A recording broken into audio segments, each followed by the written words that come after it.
we are. All right, we're going to go ahead and call the Scott County Board of Adjustments into session at 5:01, according to that clock, close enough.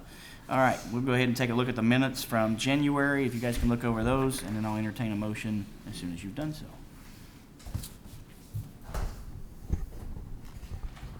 I'll make the motion that we approve the January the 4th, 2024 minutes. Okay, Janet makes the motion. Do I have a second? I'll second it. Sonia has a second. Janet's having trouble talking today, which we're all enjoying. Janet, I forgot. Sonia seconds the motion. Any questions or comments? There are none. All in favor say aye. Aye. All opposed by the same. There are none. Motion carries. If you plan to speak tonight, if you can stand for me, please. This is a fundamental thing. Charlie will swear you in. You're it, apparently. Hallelujah. All right. We're happy with that. All right. I love this. You swear affirm statements you're about to make tonight as quickly as possible and the truth, the best of your information and belief. Did you just add as quickly as possible? Okay. Is that part of the oath? Yeah. I think that's part of It is now. All right, we'll go ahead into new applications as we don't have any old business. Application S-2024-02. Elise? Backslash. Oh, yeah. Continuation of the application from last month. Due to a misadvertisement in the news. Don't look at me like that. With a misadvertisement in the letter, we were forced to take half of it last month and half of it this month. And if we're lucky, take it another half. We'll just keep adding it, dragging it along. Never build a house, never build a structure. Anyway, this is a variance to the rear yard setback from 50 feet to 5 feet for an accessory structure at 1421 Belle Plaine Road. It's near to Oxford Village, historic area in town. It's a 0.529 acre parcel. The staff recommends approval of the request. This is an aerial shot of the property here. It's south of the Cynthiana Road, Belle Plaine Road intersection north of Oxford Village. This is the findings, requirements for variances. We have 3 variances tonight. I'll run through it one time, but I have the slides. Before we're reviewing variances, we need to make findings, before we approve it, I should say. That the granting of variance would not adversely impact public health, safety, welfare, nor alter character of the general vicinity, nor cause hazard or nuisance, and would not allow for unreasonable circumvention of the requirements of zoning ordinances. We are consider, as we're doing this, if the variance arises from special circumstances that do not apply to the general area, strict application of ordinances would deprive applicant of reasonable use of property or create unnecessary hardship, and that if the circumstances are a result of actions taken by the applicant, or of the applicant taken subsequent to the adoption of the zoning regulations. This is an aerial shot of it here. This is an undersized lot of record. It's the setbacks are scaled for 5-acre parcels, with this being 10 times smaller than one of these parcels. It makes it difficult to adhere to the standard regulations, and so additional considerations made and warranted. This is an aerial shot here. I made colors this time. You can see the existing residence and existing pool in the proposed building. It would use the same driveway and would be in line with this existing character of the surrounding. This talks about the findings, explaining the lot itself, explaining that staff finds that it would not adversely impact public health, safety, welfare, nor alter character. It's typical to have an accessory structure. It's not going to impede on any utility areas nor on any public safety issues. And staff finds that it meets the findings requirement for outlined in KRS 100.243. And staff therefore recommends approval of the variance subject to 4 conditions. These are typical for, they adhere to planning and zoning regs, they adhere to other state, federal, and local regs, they obtain a building permit, and if there are any changes, they return to us prior to them changing anything that they did on the property. So if they get closer, we want to know before they do. Besides that, I have no public feedback on this one at this time. Any questions for Elise? At least just one item on your notification list on the back of this. I don't think that's the right notification list in the staff packet, because it's showing Leestown Road, and there's also names that I recognize on there. Yep. That's okay. I know where this is at, but just for your record. Yes, for the staff packet, yeah. Correct. So, yeah. I will update that and make sure that it is the correct one. I don't know what happened. That's what threw me off when I saw that name. It was sent to the correct people, it is just. We figured so. item I just- that I included. I happen to in the recognize some of the packet names really well, with so, incorrect all right. reference, to That's previous famous applications. Depot people. Yeah, that's why I It is recognize Casey it. Cookie, you Yes. were correct. All right. So, besides that, there's nothing else particularly to know. Are you the applicant? You're the applicant. All right. You're right across from Pokey, aren't you? That's what I thought. I can recognize it. All right. Yeah, Anything you would like to add? All right. we're just trying to build a garage. Brian? One, two. All right. Sounds good. I have no issues. Anybody else? I'll entertain a motion. I'll make a motion we approve application S 2024-02/08. It was for just our sanity that we keep under two different things, so it's not confusing when we look back, but Moving the setback from 50 to 5 feet for the accessory structure on Delaplane Road, subject to the staff recommendations, conditions. I'll second that motion. So motion is made by Sonia. I'll second. Any questions or comments? they are very slow going on the road. They are active today too. They All right. have been so active. All approved by saying aye. Aye. All opposed by the same. There are none. Motion carries. Your application is approved. Thank you. Thanks. All right, next one is application -S 2024-06, Central Church of God. This is a variance for a sign, which is not something we very often see. For 50 feet to 5 feet, they'd like to install a freestanding identification sign for the church. Located at 224 New Coleman Lane. It's in between New Coleman and for a second. It's in between Lexington Road and Ironworks Road off of New Coleman, besides the Bluegrass Baptist Church. And it's an agricultural zone property, arrow for 7 acres, and staff recommends approval of the request. This is an aerial shot of the property. I'll go through the development plan in a second, but we can see how they kind of developed it. These are the findings requirements that I kind of went through rather efficiently prior in the previous application. And then this is kind of a schematic when, in 2010, when they realigned Coleman Lane to New Coleman Lane and added that bend, they purchased about 90 feet of right-of-way centered on the road itself, which kind of really reduced the setback, or reduced the proximity that you could start building on the property. They don't actively, it's not atypical that when this type of thing happens, the state buys a lot more, or what appears to be a lot more right-of-way than may be exclusively necessary for whenever the road is being expanded, they have it already purchased and then their management. And this is one of those circumstances. You can also see this a lot for any developments on Route 25, when they were adding the second lane. They just really pushed these property lines pretty far back, purchased a lot more right-of-way, and then those developments were needing additional variances due to the right-of-way purchases. This is how the property got developed. This is a better description of where everything is. You can see the existing worship space and parking lot, and they're looking to put the sign beside the entrance to the site to allow for people that are traveling in both directions see it. They're looking to do a monument-style sign, which means that there's no space between the bottom of the sign and the grade at which it's installed. And they would put it at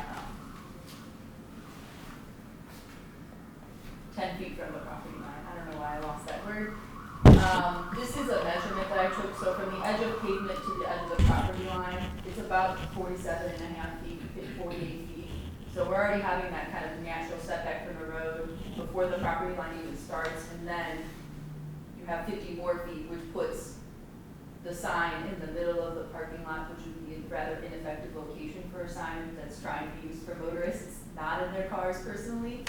And so these are the findings that we have here. Ultimately, staff finds that this meets the requirements. It's not adversely impacting public health, safety, and welfare. It would be above grade and sit at a location that would be most visible for passerby, so they may appropriately slow down and turn onto the site versus passing it, seeing it, having to do some type of turnaround and then come in.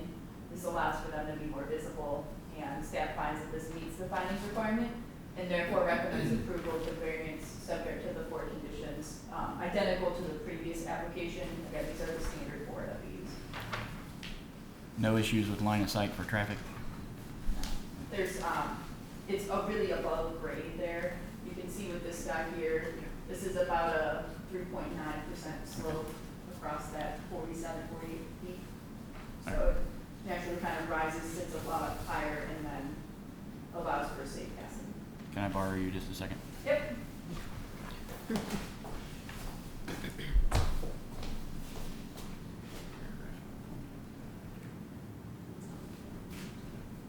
Yeah.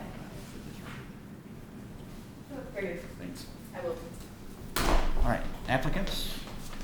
I think she's mostly said everything. All right. I did not know that was gonna happen. I appreciate it. I thought I was gonna have to do all that. Nope. You can go ahead if you. The only thing I would clarify, just to make sure, we are asking that on the original development plan, it shows it, as you mentioned, the property, the sign was currently scheduled to be on the left hand. And we were asking for it to be placed on the right hand side. Yeah. as you Bluegrass mentioned. Baptist Church is gonna be very upset that you're. That's part of the issue, is they put in a new driveway, and it's, Yeah. I've been going to church there for 4 years now, and I still have to double check to make sure I'm going the right So all way. your visitors are going to Bluegrass rather than coming to you. They're going to church either way. That's exactly It's a win, but- Agreed. but, Agreed. we would like to be clear. Yeah. But you're keeping the same setback distance, you're just putting it on the other side. With this request, we're asking for it to be moved, yes, to the closer to the property line because of how far Yeah, I see. our property line is from the actual roadway. Okay. I think I kept it quick for my. You did. Okay. Thank you. Okay, issues. I will entertain a motion. We'll make a motion. I'll make it. I'll make the motion that application S-2024-06 is approved, taking into account the staff recommendations. I'll second. Janet seconds the motion. Any questions or comments? All in favor by saying aye. Aye. All opposed by the same. There are none. Motion carries. Thank you all. Appreciate it. I did find the one. You did? Okay. They're all good. So All we'll right. proceed with the This last. is the person with the third one? Yes. Yes. See ya. All right, last application is S-2024-07. Thank you. This is a variance request to the rear yard setback from 100 feet to 73 feet for accessory structure pool construction at 1119 Rocky Waters Way. It's located within the Hidden Creeks Estate Cluster subdivision, formerly known as December Estates. It's kind of off of Hidden Creek and Iron Horse Road, and it is a 1.89 acre parcel zone A1 agricultural. Staff does recommend approval of the request. This is an aerial shot here. This was a very recently taken aerial, so you can see the location that they'd like to continue installing the pool at. This is, most of the neighborhood is built out at this time, and it was developed as a cluster subdivision, which you can see here. Cluster style is just smaller interior lots surrounded by what is playfully called mini farms, which are just, I guess, small farms, but I don't, anything's a farm if you want it to be a farm, so I guess, I don't know, but people call them mini farms. And as part of this cluster development, they identified 2 areas for septic. There's the primary control location, which is identified with a P, and the R for repair area, so that in an instance where a system fails or they have to send in a backup, they have it already established on the property, and you can see kind of the location with the P being on the northern side, and then the repair area kind of being central and angled in a diagonal orientation. This is the property here, just again with the more straight down angle, and then this is, it's a lot of colors, I was feeling real artsy today. This is everything that's on the property, so you can see the existing residence closer to the road with their driveway that comes up to the left of the residence. The setback areas are defined in orange, so for cluster developments and with this cluster development, they developed the property with a 50-foot front, 25 on each side, 100 in the rear. Typically the 100 in the rear is for a landscape preserve, but with these facing other ones, they just kept it consistent. And that really reduces the buildable area in the rear property lines. So you can see with the septic primary and secondary repair areas, it really reduces the usable area for someone to build additional accessory structures, sheds, anything like that without requiring a variance. They've put it in such an orientation that it doesn't really impose upon the side yard setback to the southwest-ish, but it does kind of get a little bit into that rear yard setback just by nature of the location of everything like that. This is really at no fault of the applicant, this is just how these neighborhoods develop. And ultimately, these are the findings here with the orientations of the septic fields and utility lines. There's really not sizable or a lot of areas where you can build on the property without getting into a setback, or without getting into a setback area. And so staff finds that it's not super common using these types of things, and that it does meet the findings requirement. It's not negatively impacting the character, public area, nor is it adversely impacting public health, safety, or welfare. Staff does ultimately recommend approval of the variance subject to 4 conditions. The 4 that we have seen previously would be identical to the ones we're seeing now. Okay. Any questions for Elise? No feedback from you. All right, thank you. Are you the applicant? Anything you want to add to that? No. Perfect. All right. In that case, I will entertain a motion.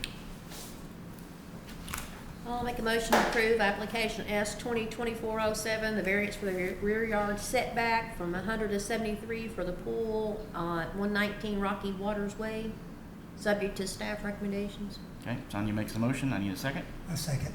Tommy seconds the motion. Any questions or comments? All in favor by saying aye. Aye. All opposed by the same. There are none. Motion carries. All these pools that we approved, we should get invitations I to know go we should swim. get invitations to these things. Sorry, you're approved with the condition that one time Yeah, you have to let me into your room. I need a gate code. just a thought. You're welcome. Any other business that we need to do this evening? Not right now. I sent you guys the continuing ed Thank stuff. None of you wanted to come hang out with me in town, which is Well, insulting. didn't you say I was good? I mean, that just means you can't go get more. I'm gonna drive into E-Town. I'm Yeah, gonna get some I'm stuff and driving go to to town. I Beaverdam. got the city board all in. They're all showing up. They're all excited. I got In that Showing case, up in E-Town? in E-Town. They're driving tomorrow. I'm driving tomorrow from Lexington. I go through there enough to go to I'm not Beaverdam. going to E-Town bar, and I'm glad. me too. Me too. In that case, I close the meeting of the Scott County Board of Adjustments at 5:20. Excellent job. Actually, 5:17 if you want to That's take it. fine. That's fine.